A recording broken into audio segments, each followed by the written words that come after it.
He sat alone at a table in the far corner of the cafeteria of his office building. In front of him was a bowl of soup, a sandwich, and a glass of milk. It was the same lunch he ate every weekday. The soup and sandwich changed daily, but the trio remained constant. His colleagues realized that he was no longer very sociable and chose to avoid his company. At the age of 39, Zachary Thurlow had acquired a thick skin and the ability to distance himself from the chaos happening around him. He never knew his parents. Not for real. They died in a car accident on New Year's Day when he was 2 years old. His father was drunk and lost control of the car, crashing into a bridge support. Both died instantly. He lived with his grandparents until he was almost 10 years old, when they could no longer care for him. He was sent into foster care, finally being placed with a couple who provided him with a foster home. He got lucky. They were good people, Byron and Melinda Thomason. A little older than usual, but great people who really cared for Zachary and raised him like their own son. He received a scholarship to a local university and, through hard work and part-time jobs, was able to complete his education with a Bachelor of Science degree in mechanical engineering. His grades were good, and upon graduation, he was offered a job at Kildare Manufacturing in his hometown.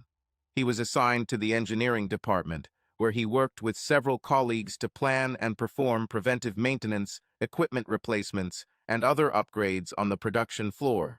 He found his work very satisfying. While still in college, he met and courted Lauren Withers. She was a year younger than him, and he waited until she graduated before asking her to marry him. She readily agreed, and they married in September. The marriage produced 2 children, Tanner and Lance, born 18 months apart. After the boys were born, the family bought a modest house in the suburbs. It was a 1-story house with 3 bedrooms, a full basement, and a 1-car garage. Since they both had cars, his car was parked outside since he was the first to leave in the morning and the last to return in the evening. Lauren did not work, preferring to be a housewife. Zach's salary was enough to provide them with a good standard of living. They raised their sons to be good students and citizens. Both boys were involved in scouting, but stopped when they became interested in girls. They participated in school activities and both played on the school football team. They had a typical teenage social life, including several girlfriends. Zach never worried about them and was sure Lauren felt the same. As the boys entered their mid-teens, Lauren began talking about finding part-time work. She had a Bachelor of Arts degree, but no specific training for any specific profession. Zach wasn't completely against the idea, but he wanted her to make sure it wouldn't interfere with their family life. She assured him that this would not happen. After months of unsuccessful searching, Lauren found a part-time job as a sales assistant for a kitchen and bathroom remodeling company. Her job was to evaluate the potential customer and direct him to the appropriate salesperson. She didn't need to be an expert, but she jumped into the opportunity. After a couple of months, she completely mastered the company's products. At her 6-month review, she was given a salary increase and written feedback rated excellent.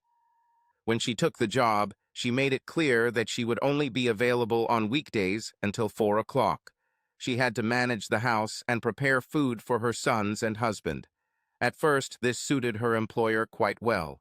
However, a year after the first inspection, she began to feel pressure to work on Saturdays, which were usually the busiest days of the week. She was reluctant at first, but when her manager offered to put her on salary plus commission, she saw dollar signs dangling before her eyes. "Zach, can we talk after dinner?" "Certainly." "About what?" "About an opportunity that cannot be missed." "Okay," he said warily. After the dishes were put in the dishwasher, Zach and Lauren sat down at the kitchen table. "I was offered to switch to salary plus commission instead of just salary," Lauren began. "It would mean a lot more income for me and us, since my sales were so good." "Okay, that sounds good," Zach said, still not sure what the catch was. "We already have enough money, dear. Your salary contributes to the boys' college fund, and there's still some left over. What kind of increase are we talking about?" "It would be about 20 to 25% more," she said, beaming. This is a big leap. What's the catch? Well, um, I would work on Saturdays. Oh, he said, nodding. This means that we will only see each other one day a week. No, I would be home every night and for breakfast in the morning. I just won't be there on Saturdays. And what do we do on Saturdays now? He asked. Well, we go shopping, have lunch together. You know, the usual. Yes, usual. Ordinary is what we do together and have a little time to ourselves. We relax after the week and talk about what we want to do or where we want to go. We can do this on Sunday, she said, already showing annoyance at Zach's comments. Zach was quiet for a few minutes, obviously thinking. Would it matter if I asked you not to do this? He asked, looking her straight in the eyes. Would you do it? Would you stop me from trying to realize myself? He shook his head. This is not about self-actualization, Lauren, and you know it. It's about recognition and reward. It always comes with a price. What do you mean? She asked, starting to get angry. With every opportunity to earn more comes more pressure to achieve results. You'll find that your boss expects you to stay late to complete a task or prepare a proposal that can't wait. Your time is no longer your own. Well, you better explain it, Zach, she blurted out. Do you support me in this opportunity or not? I never stopped you from doing what you consider important. I'm trying to point out the changes this will bring to our family. I think you're exaggerating the changes. You just don't want me to work on Saturdays. Maybe you don't want me to work at all, she said, getting up and leaving the kitchen. Zach exhaled and sighed. He knew from the very beginning that she would take the job. What bothered him was her attitude towards ignoring his concerns about his family and the short time they could spend together. He had a bad feeling about this, but knew that he would have to let it play out to avoid a real rift in their relationship. It seems that money has become the main factor in her life. It was unexpected when the young woman sat down opposite him at his solitary dining table. He looked at her, realizing that she was familiar to him, but did not know her name. Hello, this is Zachary Thurlow, right? She asked cheerfully. Yes, it's me. I'm Bonnie Cosworth. I work in HR. I'm in the engineering department. Yes, I know. I made changes to your insurance and your 401k. Nice to meet you, Bonnie, Zach said with a small smile as he returned to his lunch. I noticed that you were sitting alone at lunch. My presence is you. Such a big problem? No, I'm not much of a social person, so most people get bored when I don't contribute much to office gossip or whatever the current topic is. Zach examined the woman for the first time. She was about 5 feet 5 inches tall and about 20 pounds overweight. Most of this extra weight seemed to be located on her chest.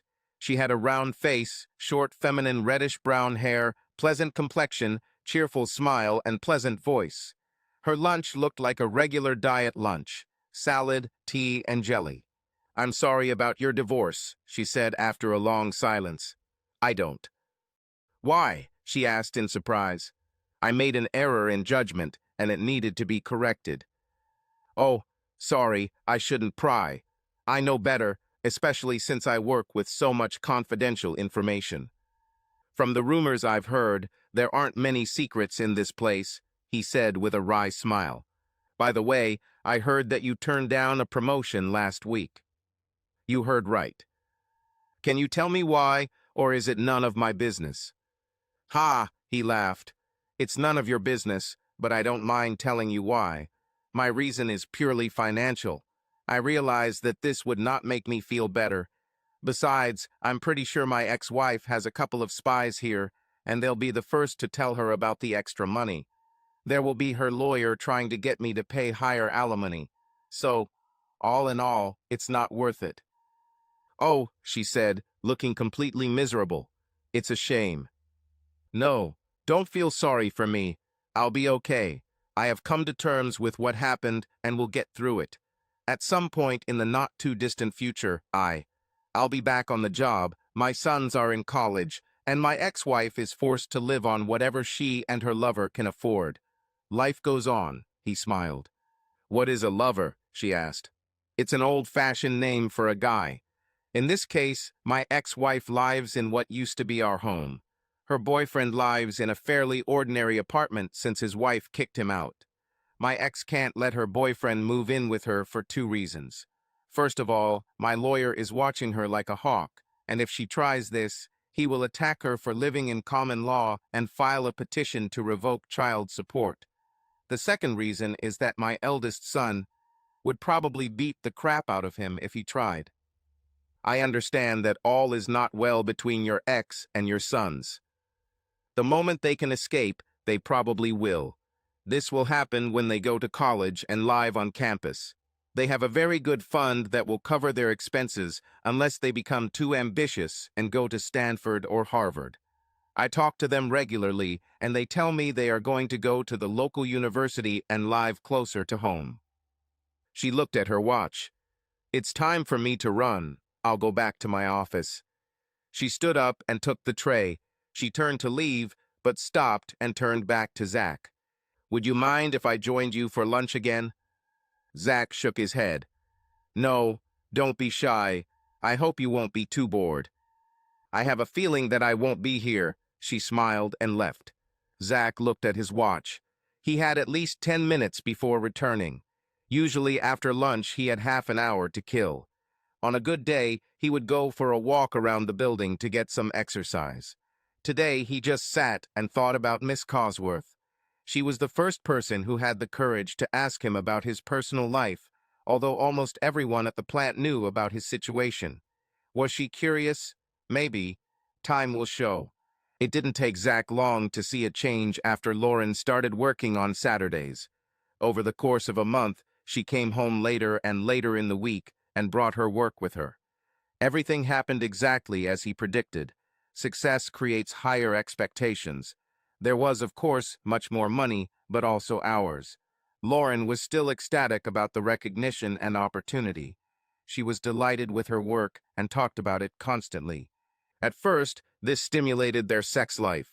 She was the aggressor, and Zach had to admit that it was a side benefit he hadn't expected. A very nice added bonus.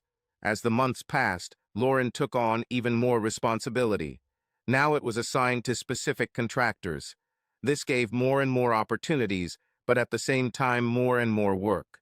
The only consolation was that she could do some of this work at home. At least she was in the house, if not available to other family members. As their personal time decreased again, so did their sex life. When Zach goes to bed, Lauren will be tired or still working. He tried to talk to her about it, but she only paid lip service to the problem and made empty promises that were rarely kept. Zach saw the decline in their love life and wondered what to do about it. It was Lance's 16th birthday, and they planned to take Lance and Tanner out to dinner at a nice restaurant to celebrate. Zach had booked a table for 7 o'clock at Penny Farthing, a former bicycle shop converted into an upscale restaurant. When 6 o'clock came and there was no sign of Lauren, Zach picked up the phone and called her cell phone. "Did you forget about Lance's birthday?" he asked in an annoyed voice when she answered. "Oh, crap. Sorry, honey. I'm busy with something and can't leave. Go ahead. I'll meet you at the restaurant. I will leave here as soon as possible." "How I can." "Come on. I'll see you when you get there," he said, hanging up and frowning. "Is everything okay, Dad?" Tanner asked. "Yeah, I guess. Your mom works late and will meet us at the restaurant. We could go right now. I don't want to lose my reservation." God, what else is new? You'd think she was the president of this place. Zach chose not to respond to his eldest son's snide comment. They waited half an hour for Lauren to arrive, but eventually they had to order before they got hungry. They ate in relative silence, which hardly suited the atmosphere of a birthday party. A special cake arrived as dessert, and they celebrated Lance's big day in sullen silence. Their mother still had not arrived, and it was now obvious that she would not come. Zach paid the bill and silently drove the boys home. It was an unpleasant incident. Lauren arrived home at 10 minutes past 10, full of apologies for missing Lance's birthday dinner. Her sons and Zach greeted her with stony silence. "What?" she said in response to the cold attitude. "I was busy. I had a job." it was clear that she was not at all embarrassed by her action. "Would a phone call be too much of a request for you?" Zach asked quietly. "I lost track of time. I was busy. And what's the big deal about a birthday party? For Pete's sake, he's 16, not some 9-year-old boy." "You have this attitude towards your family," Zach said, standing up and approaching her. "It was never about Lauren's birthday. It was about one of those rare occasions now when we can all get together." "What do you mean by rare cases? I'm home every night. Why do you make such a big deal about it?" "Because it's a big problem. When was the last time you were home in time to cook dinner? Did you know that the boys and I are now official chefs? Probably not, because you're so caught up in your own little world that it doesn't occur to you. Most of the time you don't even have dinner with us, even though we keep putting dinner off so you can join us. I'm tired of this constant grumbling about my work. You never supported me in anything I wanted to do, and all you can do is complain. Well, I'm tired of it." "Do you want a divorce?" Zach asked, not sure he wanted to hear the answer. "What? Of course not. Why are you even asking such a question? You're overestimating the situation, Zach." "Well then, let me make something clear. I'm not going to put up with much of your remote version of marriage. Decide what's important to you, Lauren. Nowadays it seems like work comes first, and everyone else and everything else comes third." With these words, he went to the bedroom and began to get ready for bed. He lay awake for almost an hour before sleep finally overtook him. Lauren never joined him. "Hey, Zach," Bonnie said cheerfully. "Hello, Bonnie. How are you?" "Okay, thank you. And you?" "As always. Just moving along the road of life, being careful of the potholes." Bonnie giggled. "You have something new every day. Do you come up with them in advance?" "Just for you, Bonnie. Only for you." "Well, I'm pleased. How are things going in the engineering department?" "Pretty good, I'd say. There are no real insurmountable problems, that's for sure." "What about you personally? How are your boys doing?" "They can't wait to finish school. Lance talks about summer school to try to jumpstart his senior year. He wants to go to college and join his brother in the second semester if he can. And this will also get them out of the house," she asked. "Of course," Zach grinned. "I always thought that money would be the main motivator for them, but it turns out that the desire to escape from their mother is a stimulus that surpasses any other." Bonnie's face darkened for a moment. "It's sad, you know. These boys will regret this someday." "Perhaps," Zach agreed, "but they are very angry at Lauren for what she did to the family and to me." "I can understand that, I guess," Bonnie nodded. "She made the divorce as bad as she could out of spite. She should have known that her sons would take your side." "I'm not so sure about that," Zach said. "I think she was so out of touch with reality that she was sure that we would do everything to save the family. When she turned on me and set the dogs on me, she really alienated Lance and Tanner. I still don't think she understands why." "Zach, can I ask you a personal question?" Zach laughed. "Bonnie, all your questions are personal. Come on, ask. You think Lauren cheated on you? I mean, before you asked for a divorce?" "I don't know for sure," he said seriously. "I wouldn't like to think she put it on top of her other sins, but I have to be realistic and think it's possible. I've heard some rumors. You told me weeks ago that it didn't take her long to find a partner in bed," Bonnie said with contempt. Zach shrugged. "It doesn't matter, Bonnie. The marriage is over, and it wouldn't change a thing. She is no longer the same woman I married many years ago, and I have come to terms with that. When alimony and child support are over, I will be a new person with a great job and a great future. I can start again. I just need to get through this difficult period." "I can't believe how strong you are, Zach. You never complain about what happened to you. You never look like a person reduced to poverty, although I know how much you have to pay your lawyers and that. Bitch. Every month. You hold your head high and do your job, and everyone here respects you for it." "Thank you, Bonnie. You know, in all the months that we've been having lunch together, you've been great company. I have to think about how to thank you for this. I really appreciate it and hope you don't think otherwise." "Zach, you're the only man I can talk to without thinking he has another agenda." You look into my eyes, not at my chest. You share your life with me, and you have never once asked me to keep it a secret. You should have understood that I would never jeopardize our friendship by talking about you to others. I never thought about it, Bonnie. I think I consider you a friend, and friends don't do that. At least real friends don't. Thank you, Zach. This is one of the nicest words that you've ever said. Please, Bonnie, but there's something you should know. What?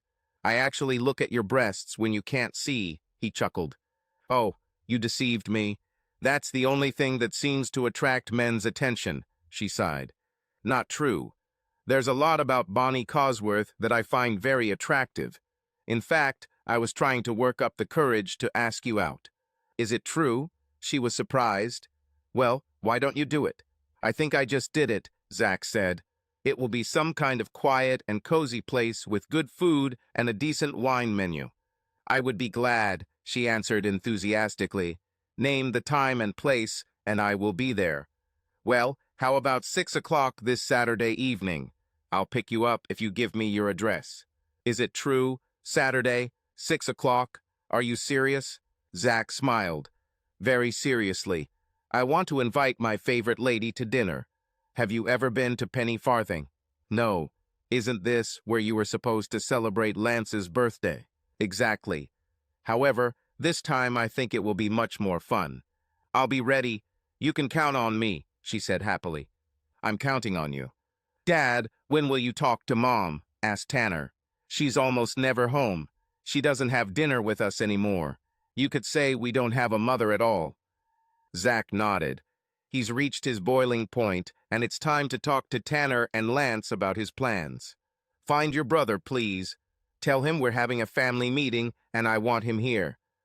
Zach saw Tanner's eyes widen in realization that something big was happening.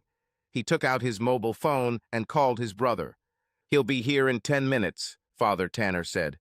Zach went into the kitchen and took out a bottle of brandy from the liquor cabinet. He poured himself a strong drink and waited for his youngest son to arrive. Tanner sat silently at the kitchen table, anxiously awaiting the meeting. He was sure that this did not bode well. Lance arrived right on time, walking into the kitchen and sweating profusely. What were you doing when Tanner called? Asked the father. We were playing college football. Tanner said it was important, so I ran here as fast as I could. Thanks, Lance. Why don't you wash up and get a towel? We can wait a couple more minutes. Yes, of course, he said, quickly heading to the bathroom. Tanner stood up, went to the refrigerator, pulled out 2 sodas, and returned to the table, placing one where Lance would sit. Zach smiled at him for caring about his brother. It was a simple but meaningful action. Guys, it's time to tell you about my plans. I did everything I could to bring your mother back to the family. Oh, I know her body is here every day at the same time, but her spirit is not. For a long time, I thought it was about money and recognition, and maybe it is. However, I no longer have the marriage as it was, and I plan to end it. The documents will be finalized next week. Will lead to big changes here. His sons sat silently, showing neither surprise nor denial. According to the law, your mother will have custody of both of you until you turn 18. For you, Tanner, that's just a couple of months. Lance, you still have over a year ahead of you. I will have to leave the house and find another place to live. I have already started looking for an apartment, and it seems that I have found the right one. As soon as the divorce goes through the court, the division of property will begin, and I expect that the house will be put up for sale. I believe that we would split the proceeds from its sale, and that would allow me to look for something more substantial. I will probably pay child support unless we can prove that your mother earns as much or more than me. There will also be attorney fees, housekeeping expenses, and alimony while either of you lives here. Your tuition and living expenses are paid for and cannot be used for other purposes until you complete your education. Zach stopped and took a sip of brandy. Neither of his sons said a word during his explanation. Finally, Tanner spoke. Dad, Lance, and I both saw it coming. I wish it hadn't happened, but Mom abandoned us for some reason. It makes me really angry, and I know Lance feels the same way. If we have to live with her, she won't like it. I appreciate your support, guys, but don't make your life any more difficult than it already is. You just need to get through a few months, and you'll be free to do what you want. I'm not sure how your mother will react when I tell her about your plans, but it might not be pretty. Just don't do anything that would really upset her. I guess we'll have to wait and see what she does when you tell her, Tanner said sourly. Lance nodded in agreement. Zach knew he couldn't put off announcing his commitment to Lauren. Although the documents wouldn't be ready until Tuesday of the following week, he planned to use Sunday to talk to her. It was now Friday, so he didn't have to wait long to release all the tension that had been building up while he made his final decision. Lauren returned home after 7 in the evening, entering the house with a briefcase in her hands and barely noticing Zach's presence. If there was a straw that broke the camel's back, this was it. Zach tossed aside his carefully prepared speech for Sunday and followed his wife into the bedroom. "Lauren, we need to talk," he said, standing in the doorway of their bedroom as she took off her jacket. "Not now, Zach. I'm tired and hungry." "We'll talk later," she said dismissively. "No, not later. Now," he answered sharply. This caught her attention. "What's so important that it can't wait?" she asked angrily. "I filed for divorce yesterday. The documents will be available on Tuesday for your signature. I advise you to find a lawyer." "What?" she screamed. "I said I filed for divorce. The grounds are irreconcilable differences." "I don't believe you. This is not the time for stupid jokes, Zach." "This is not a joke. I'm completely serious. You've completely abandoned this family for the last year, and I can't take it anymore. I'm moving out today." "You can't be serious. Do you want to divorce me because I have a job?" There was an expression of disbelief on her face. "For now, and for the past few months, that's all you've got. I'm no longer interested in trying to save this marriage. Obviously, neither are you." "You bastard," she screamed. "You think you can just walk away and leave me alone after 20 years? I'll fight it tooth and nail. You've been jealous of me and my success since I started working. Now you think you can just get rid of me, like from yesterday's newspaper. I have news for you. I will find myself a lawyer, that's for sure. I will fight to the last to show you what happens when you try to deceive me." Her face contorted into a grotesque red mask of rage. "You had a chance to save the situation, Lauren, but you abandoned me, as well as your sons. I put up with it as long as I could, but tonight was another example of how little we mean to you. I will give you the documents on Tuesday. In the meantime, I'll grab my things from the bathroom and leave. I've already packed most of the things I'll need." So here he is, the great and brave Zachary Thurlow. A little trouble with a wife who doesn't completely obey him, and he runs away. "You spineless bastard. I'll show you who will dictate what happens in this house." Zach shook his head as he listened to her tirade. There was no point in arguing with her, and it was better to leave now before the situation got out of control. He gathered his toiletries from the bathroom, put them in a duffel bag, and went to Tanner's bedroom. He was surprised to see both Tanner and Lance sitting on the edge of the bed, looking very sad. "I take it you heard something," he said. "Yeah, it's hard not to hear when she's in scream mode," Lance said. "I have a cell phone, so you know how to find me. I'll be staying at the Forest Hills Inn until I confirm my apartment rental. Stay in touch, guys. I can't tell you what to do about your mother other than remember that she is your mother and not a demon. She is very angry with me now, but I don't think it will affect you. Just stay calm. If anything goes wrong, call me." "Okay, Dad," Tanner said. "We understand why you need after what we heard. I couldn't live with it either." Zach and his sons shook hands, hugged, and he left, heading down to the garage. His packed suitcases were there, and he carried them to his car. Lauren was nowhere to be seen. 5 minutes later, he left and headed into the unknown world of separation and divorce. This will not be a happy journey. "Hey, Zach," Bonnie said with her usual enthusiasm. "How is your day going?" "Like a racing Ferrari, Bonnie. Lots of noise and squealing tires." She laughed. "I know you're tired of hearing this, but that dinner on Saturday was the best I've ever had. All those pounds I lost over the past months came back after it, and I still don't regret it." Zach chuckled at her enthusiasm. "Well, I'm here to tell you that it doesn't show. All that hard work is paying off for you. You look at the picture of health." "Thank you, kind sir. Since I joined this community center exercise club, I've been really motivated to keep training. I'm glad you think it's paying off." "Well, you've only been doing it for 3 months, so you've achieved great results in a short time. It took me 6 months to feel like I was in great shape again." "I feel good too," Bonnie said. "I have more energy, my clothes fit better, and I sleep much better. I'm really glad I took your advice." "I noticed a few guys approached you earlier. Were they looking for a date?" He grinned. "I don't know. They were just chatting, but this is the first time this has happened."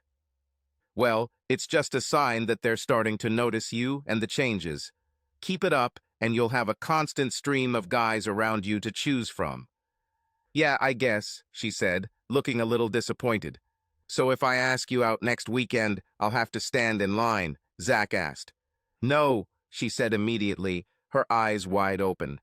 "Do you want to go again?" "Of course. There's a play on the community stage that they say is good. I can get tickets for Saturday if you want to come with me." "Oh yeah, that would be great. Thanks, Zach." "It's my pleasure," he smiled. When the results were finalized, Zach had spent more on his lawyer than he could have paid in a reasonable time. He couldn't blame the lawyer. He simply responded to all the delays and disputes that arose endlessly during the year while the proceedings were ongoing. Zach still had a long time to pay off his debt. His wife exacted a huge price from him for his freedom.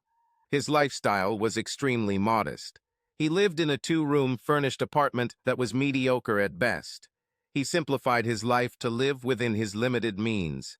Somehow, the court decided to award Lauren a large amount of alimony, despite the objections of his lawyer.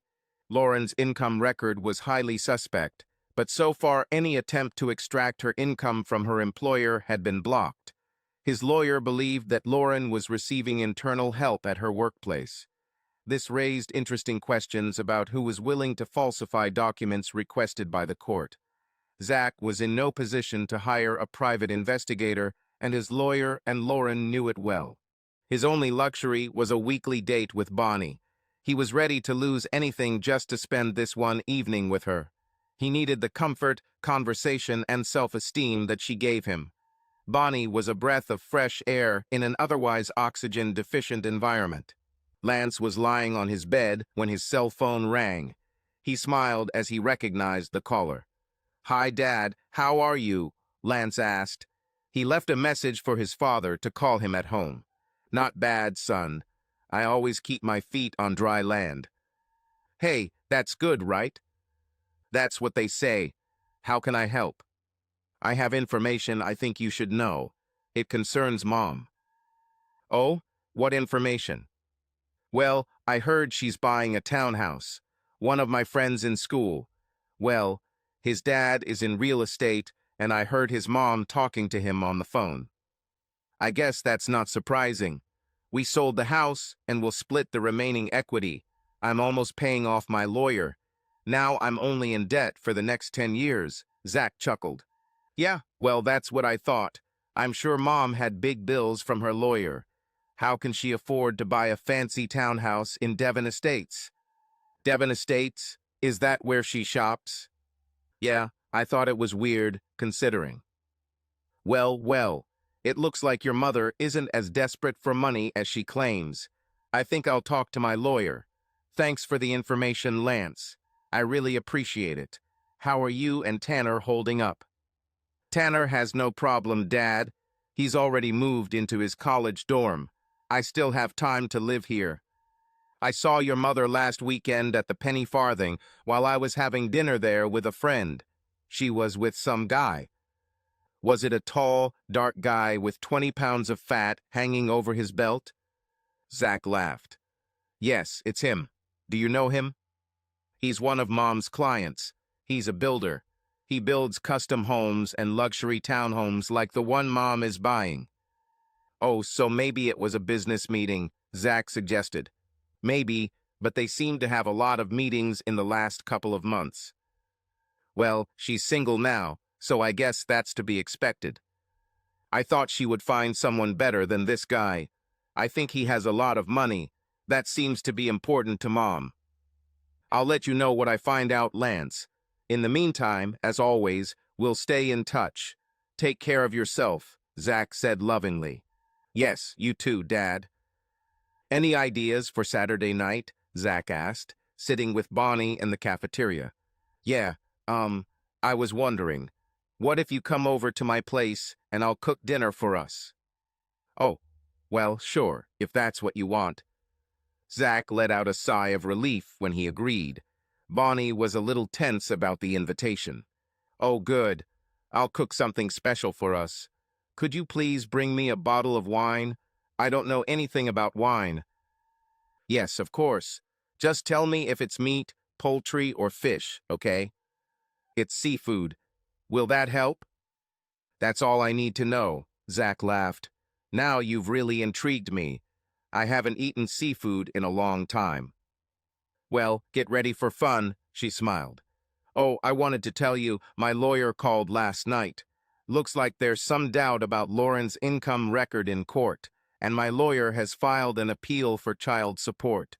He thinks the records were falsified in her favor. Really? That'll get her in trouble, won't it? If it turns out she's involved, then yes. For me, it just means more legal fees. I want this to end as soon as possible. Bonnie reached out and took his hand. It was an expression of support and comfort. You are the bravest and strongest person I know, Bonnie smiled. You have remained so stoic and calm through all of this. If only this were the casafe had happened to me, I would probably go crazy. There were times when I thought I was going crazy, I assure you. I just had to calm down and try to think things through. Do only the important things in life, not the little things. One of those important things was you, Bonnie. You helped a lot. Me, and I really appreciate it. Bonnie leaned back and blinked. She was on the verge of tears when Zach told her how much she meant to him. She fell in love with this man, knowing that most likely it would not be mutual. Nevertheless, she felt a loyalty to him that she could not and did not want to neglect. Lance's cell phone rang as he sat at his desk doing homework. He smiled again when he recognized his father's number. Hello, Father. Hey, Lance, how are you? I'm fine, Dad. How is your mom? I don't know. Something made her really angry, and she spent the entire day stomping around the house, muttering to herself. Well, maybe I can clear that up for you. My lawyer was able to get your mother's income data from her employer to see how much she actually made. It looks like she only listed her salary and not her commissions. I don't. I know how she managed to hide it, but my lawyer says she and her employer are in big trouble. Will she go to jail? Lance asked, alarmed by his mother's action. No, I can't imagine that happening. Most likely, she will be ordered to return all unjustified alimony to me. The court will decide how much it will be. Oh, that's good. I wouldn't want her to end up in jail.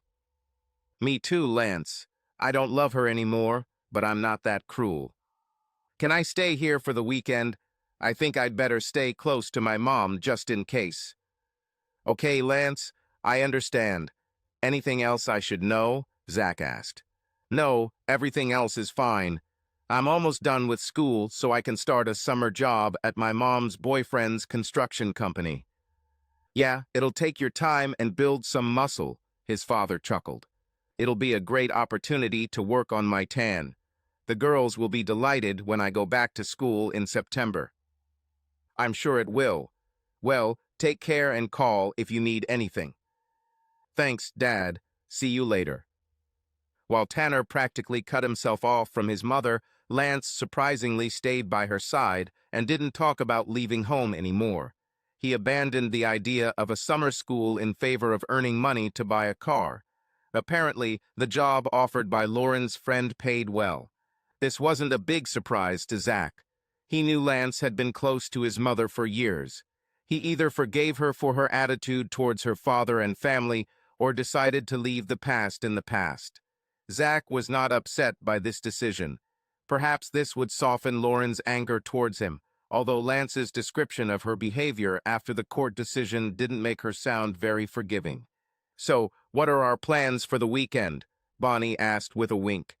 "Well, you'll be pleased to know that Tanner went to see his girlfriend in Coldstream and Lance stayed at home with his mother. She's very upset about the judge's decision on her income statement right now. That leaves me free for the weekend." He grinned and winked back at her. "Wonderful," Bonnie exclaimed in a hushed voice, clapping her hands and catching the attention of everyone in the cafeteria. "Now you've done it," Zach said with mock disgust. "Now everyone will know about our affairs." "Don't you think they don't already know?" She laughed lightly. "We're not deceiving anyone, Zach. Everyone knows. All that's left is to find out the details that they will never know," she grinned. "Oh, what details?" "Oh, let's see. The way you make love to me. All that wonderful foreplay you love to tease me with. Some of the unusual places we do it in your apartment. Those are the details." "I have to admit, Bonnie, you make me feel young again. That first time we made love was incredible. It was so completely different for me." "You mean compared to your ex-wife?" "Yes, I wasn't going to mention her. I'm afraid I didn't know what I was missing all these years until you came along. It took you long enough. Almost a year, in fact. I was starting to doubt whether you'd ever make a move. Actually, I was planning this long before I had the courage to ask. Think about all this time we wasted not telling each other how we felt," Bonnie said with a hint of sadness. Zach shook his head. "No, don't think like that. We needed time to get to know each other. I needed time to get over the loss of my marriage and the feeling of failure. You needed time to make sure I was the right guy for you. No, we didn't waste time." "Well, I don't entirely agree with you, but now that we've moved on, I'm a very happy woman, and as far as I can tell, you're pretty happy too." "Oh, yes, very happy indeed. So, back to the question. We have from Friday evening to Monday morning to do whatever we want. Any suggestions?" Bonnie leaned across the table until her head was almost touching Zach. "I'll tie you to the bed and take care of you the entire time. When Monday comes, you'll need a wheelchair to get to work, Zachary." "What about you?" he laughed. "I'll be sent to an insane asylum. I'll be curled up in a ball, giggling like an idiot. I won't be able to stop," she said with a stupid smile. Zach shook his head again. "No, no, that won't do. I need you for more than just one weekend. We'll have to split our energy so that you have enough strength to pack up your things and move in with me." "Move? Are you serious?" she exclaimed. This time there was no doubt. A number of employees nearby heard her scream. "Very seriously, I hope you agree," he said with a loving smile. "I'll go home now and pack my things," she said, eyes wide. He grabbed her hand. "Why don't you wait until after work? We'll go together and I'll help you pack and move. We don't have to wait until the weekend if you don't want to." "Are you kidding? Are you really serious about this? Can I move in with you?" He nodded, smiling at her surprise. "You didn't think this would happen, did you?" "I was hoping, but I was afraid to ask or even mention it. I'm so excited that I know I won't be able to work that day." "That wouldn't be good for a new assistant HR manager. After all, you're the manager now. Certain standards are expected of you," he teased. "We will celebrate my new assignment later. Right now, I have something more important to celebrate. You will receive so much attention and care tonight," she promised with a sensual smile. "I'll be waiting for this with bated breath." Lauren Thurlow was seething with anger when she returned home. She picked up the house phone and called Zach's cell phone. "You just had to do it, didn't you? Your jealousy wouldn't let you leave it alone," Elle said angrily. Lauren, you brought this on yourself. You deceived and hid your true income by forcing me to pay a completely unreasonable amount of child support. As a result of this and your evil tactics during the divorce, I owe my lawyer a huge amount of money. Did you really think that should I just ignore it? You're such a selfish bastard, Zach. You just couldn't stand the fact that I was successful. Well, when this is all over, I'll still be making great money, and you'll be wandering around this factory, worrying about some stupid machine. Is there any point in this call, Lauren? I just wanted you to know that you ruined any possibility of us getting back together, she said angrily.